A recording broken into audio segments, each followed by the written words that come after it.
Hola, buenos días a todos.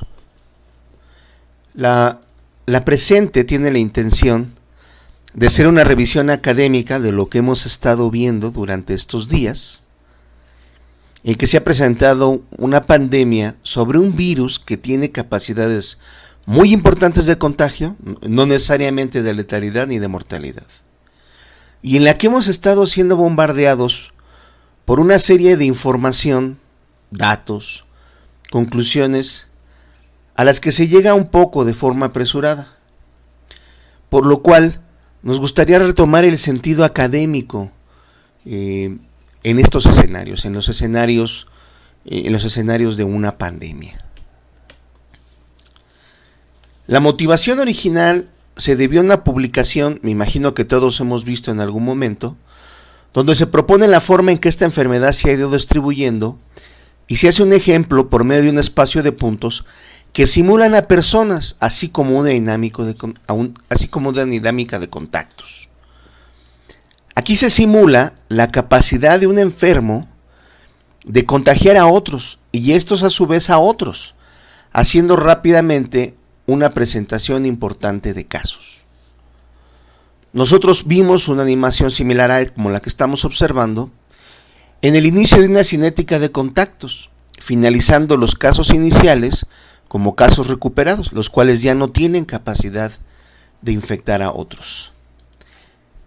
Esto es relativamente cierto, sin embargo, la impresión sesga las conclusiones, ya que si bien una enfermedad como el COVID-19, donde sabemos la capacidad que tiene un enfermo de generar a nuevos enfermos, el R0, entre 2.24 y 3.58, este se presenta una vez que se activa la dinámica de salud como la que hemos estado observando hasta ahora. Además, es justo decir que este número de casos no se da de forma inmediata y mucho menos instantánea, sino que se da a lo largo de su periodo infeccioso, ya que no solo se transmite por la capacidad de contagio, sino por los contactos efectivos que tiene una persona y que logren enfermar a otro para posteriormente dejar de infectar, recuperarse o incluso morir. Esta capacidad de enfermar a otros se da durante un periodo de tiempo, es decir, no existe una instantánea generación de casos nuevos. Bajo esta premisa es que queremos acercarnos un poco a las formas clásicas que tenemos los epidemiólogos de predecir el comportamiento de un evento de salud de esta magnitud. De manera general, hemos visto en varias ocasiones una serie de herramientas que utilizan los epidemiólogos y algunas otras áreas de las ciencias para predecir comportamientos.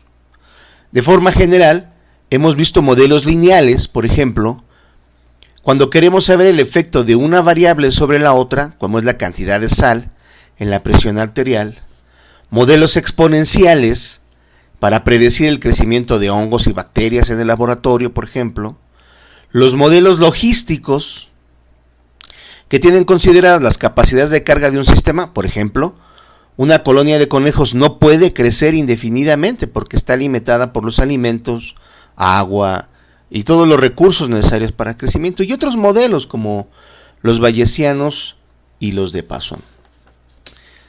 Sin embargo, hay una aportación que se hace casi 100 años al comportamiento específicamente de las epidemias.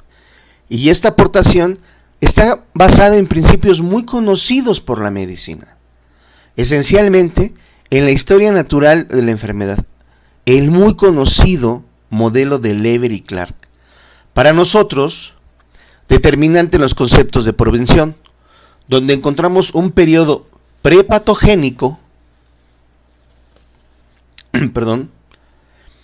donde encontramos a los susceptibles, un periodo patogénico, donde podemos encontrar casos asintomáticos o subclínicos, o ya con un cuadro clínico instalado, y un periodo postpatogénico, en donde ya hay un resultado que puede ser la muerte o la recuperación. Para fines prácticos, poblaciones susceptibles, infectadas y recuperadas, las cuales pueden incluir la muerte, incapacidad, etc.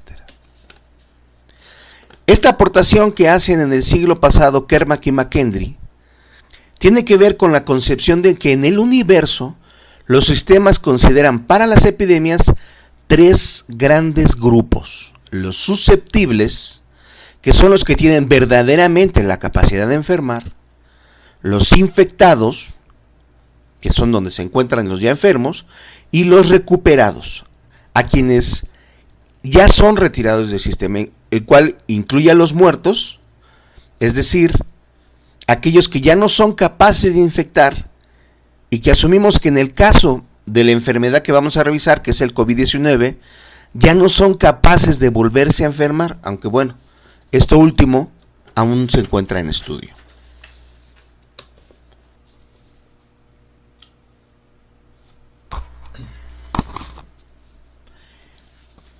Este modelo está basado en un modelo de la física que hace la descripción de tres compartimentos. De hecho, el modelo se llama compartimental, en donde están los susceptibles, que es un compartimento que drena al compartimento donde están los infectados o enfermos, y este a su vez drena a un tercer compartimento donde están los recuperados y las defunciones, las cuales incluyen las defunciones, y a esto es a lo que llamamos el modelo SIR. Kermack y McKendry modelan matemáticamente a estos grupos. El principio es que si conocemos la cantidad de personas que pasan de un compartimento a otro por una unidad de tiempo, podemos determinar con valores iniciales cómo van a comportarse la enfermedad en el tiempo, de los susceptibles a los infectados y a los recuperados.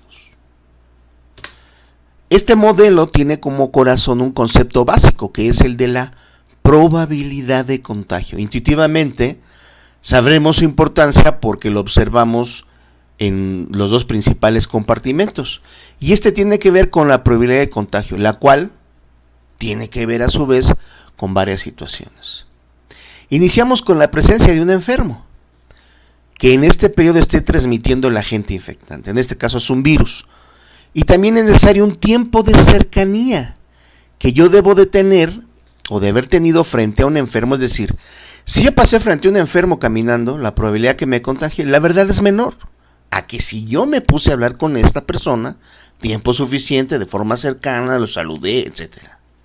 Sobre todo el tiempo que he estado en contacto con el enfermo, obviamente el tipo de enfermedad, por ejemplo, no es lo mismo si la transmisión es de contacto o aérea por gotas.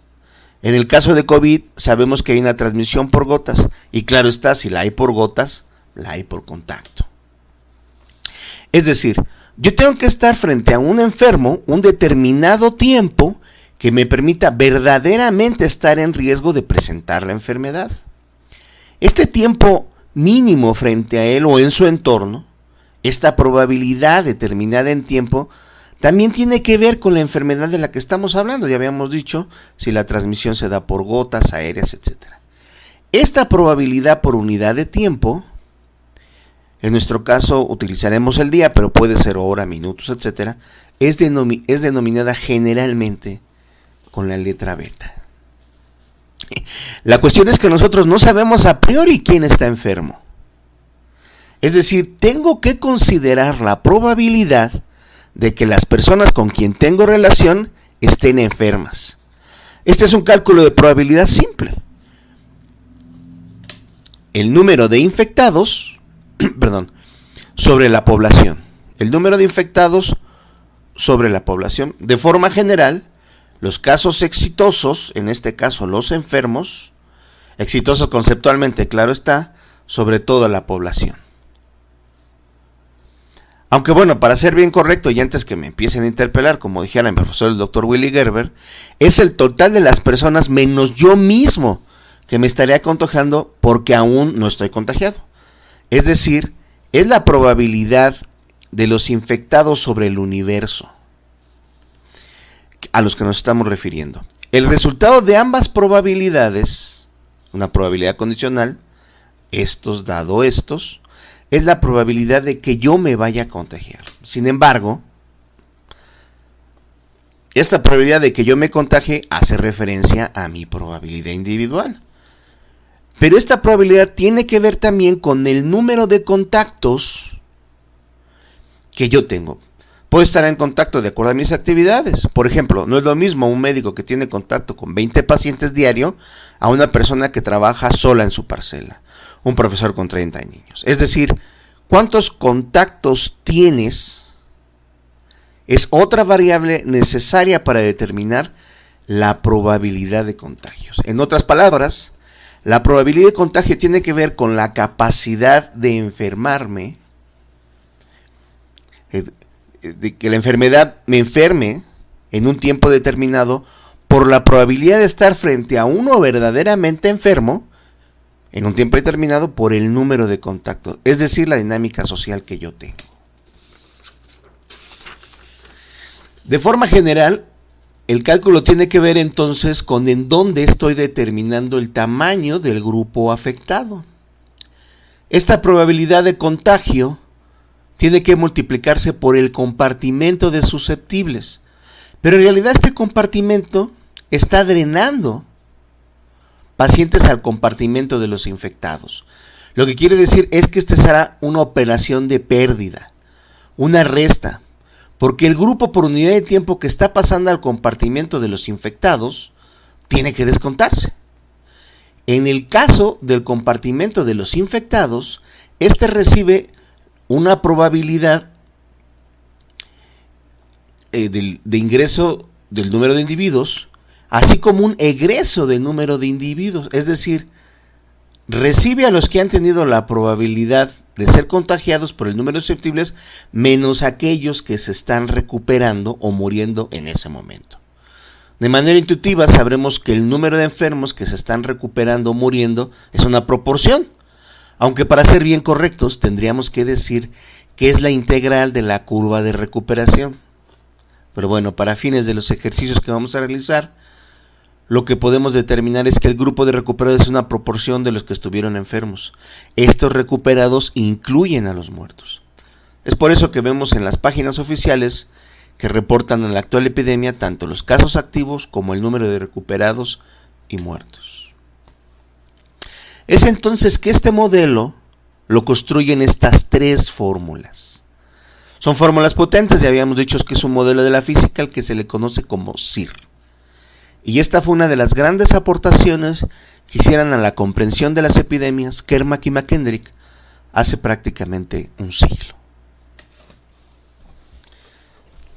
Bueno, y ahora, una vez definidos los conceptos, ¿qué hacemos? En algún momento tenemos que aterrizarlos. La manera correcta de hacerlo es la construcción de los parámetros. Es que vamos allá. Empecemos por determinar la duración de enfermedad. Nosotros hemos observado ya en el periodo de esta pandemia el uso del término de los 14 días. Esto tiene que ver más con el periodo de incubación, que es el periodo que se aíslan a los pacientes y se dan de alta una vez que se ven que no, a los contactos, por ejemplo, que ya no tuvieron, presentaron síntomas. Pero tiene que ver con esta capacidad, el periodo de tiempo en que la persona está transmitiendo el virus. No ha sido posible determinarlo con claridad. Algunos estudios dicen que a los 8 días los pacientes de iniciados los síntomas empiezan con complicaciones, lo que los obliga a ingresar a un nosocomio. Y bueno, en ese momento dejan de ser transmisores, otros dicen que es 9, etcétera. Pero utilicemos el término de los 14 días para poder hacer los cálculos. El segundo tiempo es la tasa de interacción. ¿Cómo construimos la tasa de interacción? Bueno, en la página de la facultad hemos estado publicando durante este periodo los reportes de la Secretaría de Salud, en el cual nos informan tanto el número de casos positivos como negativos, y en la página misma de la Secretaría de Salud encontramos los contactos que han sido positivos, etcétera. Es decir, para que nosotros podamos determinar aquellos que estuvieron en contacto con qué número de pacientes iniciales, con qué número de casos y cuántas interacciones estuvieran, dividido entre el número de días que dura la enfermedad, nos permitió obtener un valor de 1.17. Ahora bien, ¿cuál es la probabilidad de contagios? Que para fines prácticos son aquellos que dieron positivos entre el total de los contactos. Este valor fue de 7.97%. Vamos a utilizar una tasa de letalidad. La tasa de letalidad que vamos a hacer inicialmente para el modelo tiene que ver con lo reportado por la OMS, que es de 3.4, es decir, mueren 3.4 personas por cada 100 personas que enferman y que son atendidas. La tasa de recuperación será 1 menos la letalidad, lo cual nos da un valor de 96.6. El punto más importante en este sentido será entonces, obviamente, la determinación de los susceptibles. Ya habíamos quedado que no todos han estado teniendo la enfermedad, o no todos van a tener la enfermedad. Así es que hagámoslo inicialmente de acuerdo a un artículo publicado por los chinos. Este es el artículo de los que ya tenían más de 70,000 casos, en donde lo que vemos es que los grupos más afectados por edad son los de 40 años y más.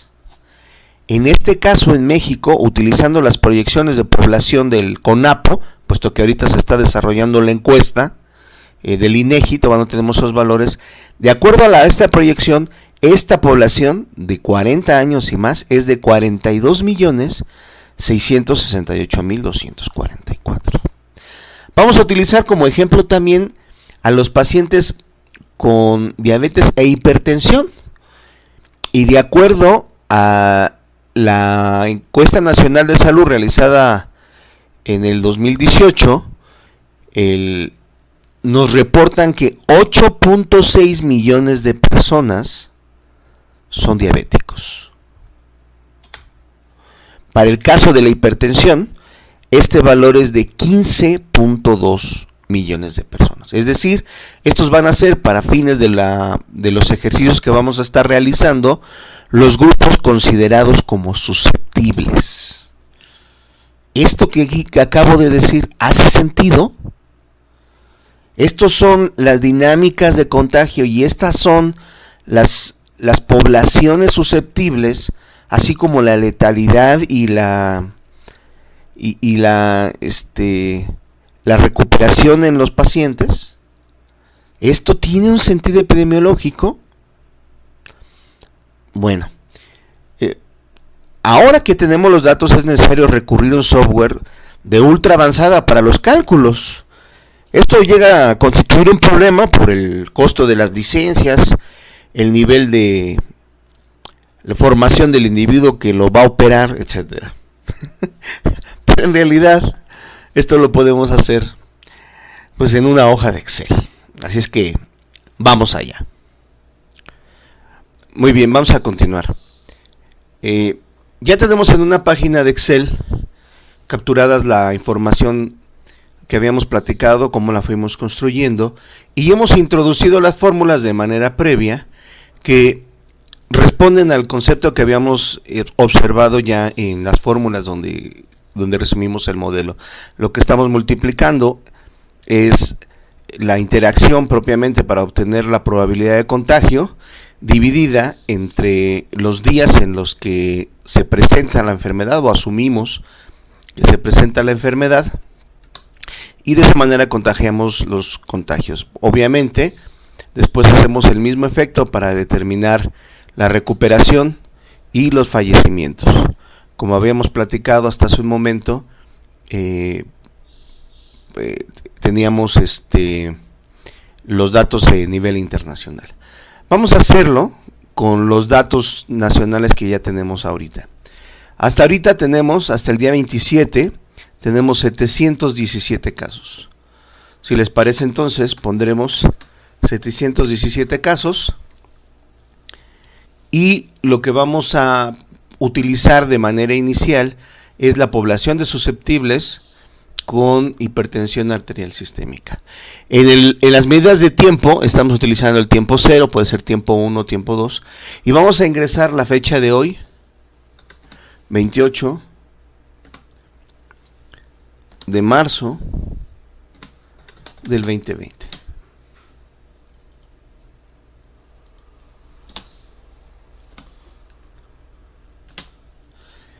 Y corremos esta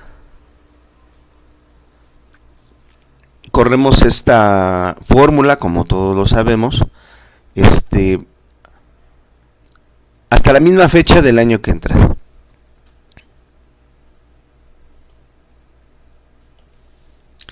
Cada una de estas es una unidad de tiempo.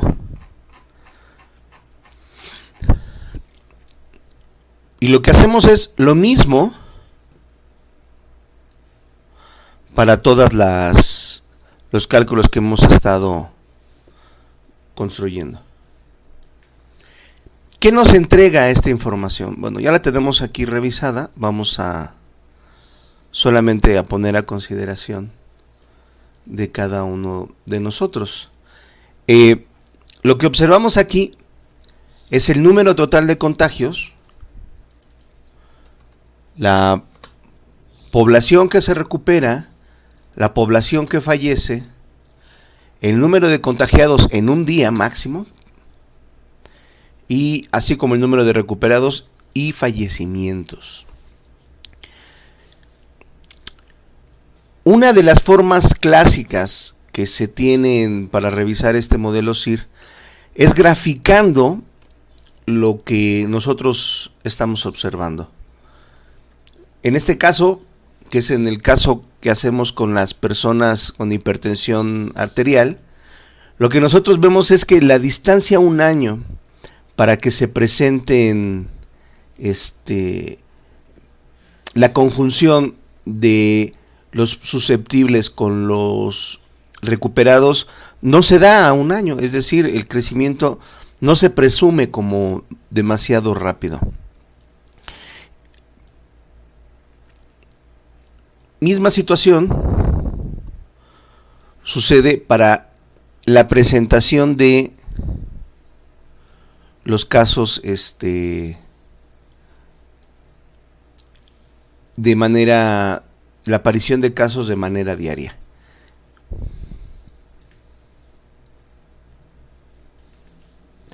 Lo que estamos observando aquí es que a partir del tercer mes de los 90 días vamos a empezar a ver una curva ascendente muy importante que terminará en un año.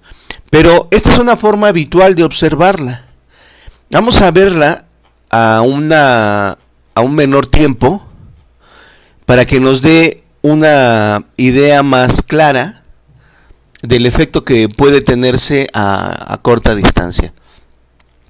Vamos a graficar los resultados que estamos observando hasta el mes de junio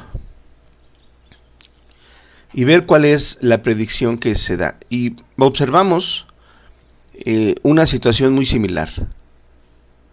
Vamos a ubicarla, porque la situación con el gráfico, como podemos imaginar,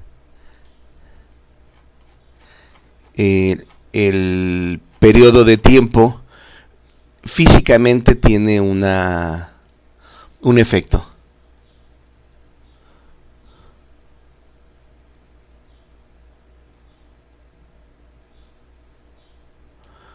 Vamos a ver hasta el mes de julio. Cambia la gráfica, no, lo que cambia es la escala, y lo que empezamos a ver es un aumento en los casos de transmisión activa interna. Hay que aclarar este comentario porque lo que estamos viendo es cómo se modifican internamente la presentación de casos. Y lo que observamos pues es un ascendente en el que pudiéramos llegar rápidamente al número de casos contagiados internamente. Recordemos que estos valores son por día, aunque aquí tenemos una fecha. Hagamos el mismo ejercicio para los susceptibles diabéticos.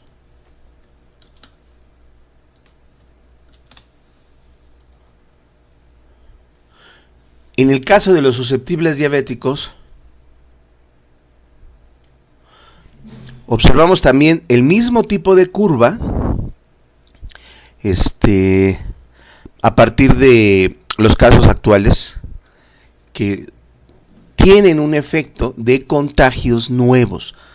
Quiero recalcar este punto. Estamos hablando de los casos que internamente o los nuevos casos propios ya de la dinámica de transmisión interna.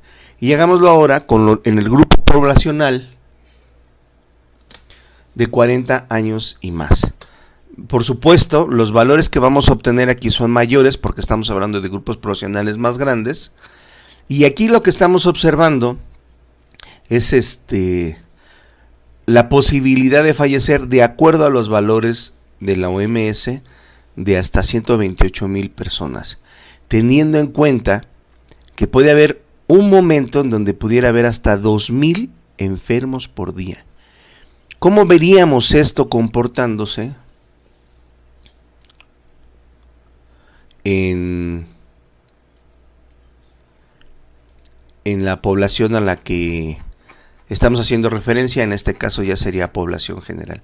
Obviamente lo que estamos viendo es una velocidad de crecimiento en el número de casos que se presentan diario mucho mayor.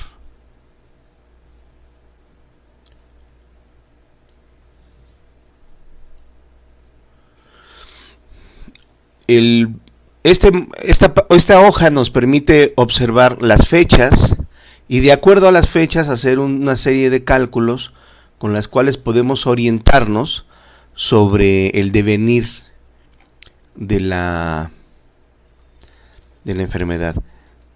Calcula en este caso que estamos hablando de población general, calcula este modelo aproximadamente un inicio con 70 casos al día durante las primeras semanas. Nuevos. Estamos hablando de casos nuevos diarios. Obviamente hay que calcular que estos se van sumando para formar un acumulado. Bueno, ¿cómo probamos la bondad del modelo? Inicialmente debe de ser por dos medios. Es de acuerdo a nuestras fuentes, las fuentes formales y las fuentes informales. Para fines prácticos de nosotros, las fuentes formales es la evidencia empírica, que nosotros veamos una correspondencia entre los datos que nosotros obtenemos de una predicción y pues lo que estamos viendo en la población. Y las fuentes formales, bueno, generalmente es el sistema de vigilancia epidemiológica. Habremos que hacernos de cualquier modo una serie de preguntas, desde mi punto de vista muy basados en la epidemiología clásica, y es de cómo se responde a un brote, a una epidemia en fase de brote, claro está. Y tiene que ver con la forma en la que se distribuye a nivel nacional. Es importante mencionar que han sido detectados portadores asintomáticos con todo lo que eso significa para una epidemia, pero hay abordajes que han sido exitosos hasta el momento y que a los que nosotros les podemos atribuir parte del éxito que tuvo China, que tiene que ver con actividades clásicas de la epidemiología, que es el seguimiento y control de casos y contactos, ¿no? No es posible, una vez he comentado esto, no es posible pensar que solamente las medidas de aislamiento pudieron llevar al éxito que tuvo China en el control de la enfermedad. No es solo eso, sino que hicieron actividades en directo. Los chinos siguieron a cientos de miles de casos, de contactos, en el desarrollo del brote. Tenemos que determinar de manera lo más posible el efecto que tienen estos características que está teniendo esta epidemia, que es el caso, de estos transmisores asintomáticos. Tenemos que estimar el efecto al menos, o determinar cuál va a ser el efecto de las medidas de aislamiento o distanciamiento cuando ante la imposibilidad de dar seguimiento a casos y contactos, pues el mayor peso del éxito quede a cargo de medidas de implementación general. Y yo creo que de manera muy importante tenemos que determinar este efecto. Hasta hace poco tiempo quiso darse la importancia suficiente al efecto de que a hoy día el lugar donde crecen más rápidamente el número de casos es Estados Unidos. Mantenerse inmune a este efecto, en el caso de México, creo que sería muy difícil de sustentar. Bueno, hemos iniciado una serie de preguntas e intentado sustentar el por qué o de dónde vienen nuestras observaciones y dar así paso a que el área académica empiece a solicitar o a dar sus puntos de vista, bajo el entendido de que esta información la estaremos actualizando de acuerdo a la dinámica propiamente de la enfermedad. Pues quizás es momento de empezar a hacer la discusión de manera académica. La doctora Lupita coordinará esta sección.